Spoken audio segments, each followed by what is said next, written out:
Hey there, in this video we're going to use NumPy to generate some random numbers for us so that we can build random arrays. In a previous video we looked at using the built-in Python module random, and that's good except it only generates single random values at a time. If we're working with arrays, then we want to create a whole bunch of random numbers at once, so we can use NumPy's version of the random module. I've already imported NumPy as NP. To get access to the random features, we look at the submodule random, and then in there we have some useful stuff. Shift tab didn't really show me anything, but regular tab shows me all the functions that live in that submodule. I'm going to show you some of the more useful ones. Rand here is going to give us an array of random values in the range 0 to 1. The argument to rand is how many things I want in my array. So this will give me a one-dimensional array of length 10. And it's going to have 10 random values in the range 0 to 1.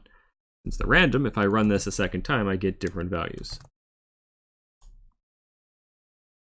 Now let's look at making an array of random integers. So we'll do numpy.random.randint, just like it was in the base module. The only thing here is we have this terrible difference that it is inclusive of the lower limit, like these things usually are, but exclusive of the high limit. That is different than base Python's random.randint. So in base Python, we made a program that rolled a dice from 1 to 6 by having a 1, 6 in here. In our case, that is never going to actually roll a 6. It's going to instead roll 1 through 5. Never actually getting to 6. So let's try it out here. So 2, 4, 3. We run this all day long, we're never going to get the 6. So again, the only real warning we had about that was in here. If we want to make an entire array of values, we set this size parameter up here. So if I want 10 of these, I can do size equals 10, and I'll get 10 random integers. Something else we might want to do with NumPy is to pull our values from a normal distribution. The nice thing about that is a normal distribution is centered around some value, and it tends to cluster around that value.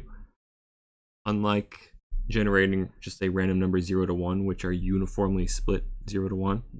And the reason we might want to generate normally distributed random values is it's a good way to add some fake noisiness to our data.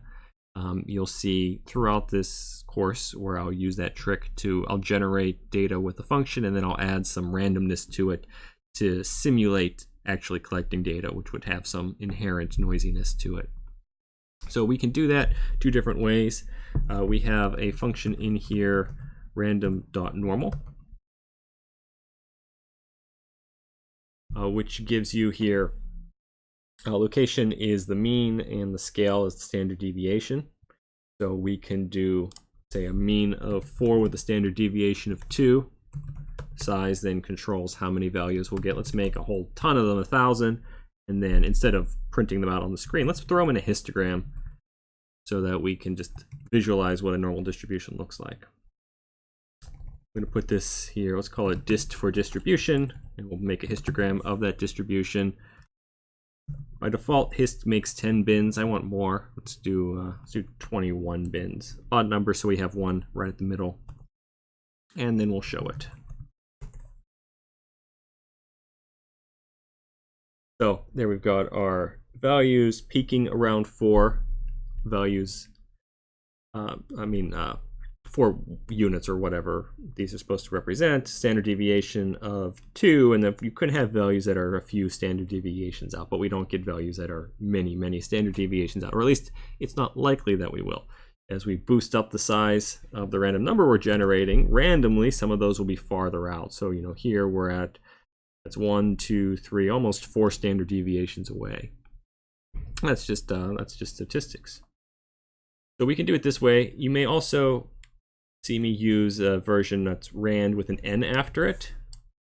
So not just rand, which gives us uniformly distributed values. So that means uniformly between 0 and 1. But rand n gives me values that cluster around 0 with a standard deviation of 1. So it's kind of like a special case version of normal, where the mean is 0 and the standard deviation is 1. So we can even come up here and switch over to rand n which only has the size parameter. And so you can see it behaves the same sort of way, it just defaults to 0 and 1, which in many cases is what I want. Or I might do something like take this distribution, and then let's say I want it to stretch from 0 to 2, with a standard deviation of 2, I mean. Or I could just multiply it by 2, double all the values, and then that just takes my distribution and spreads it out horizontally. So you'll see me use this one as well as just sort of a quick way to randomly generate values that are near some mean.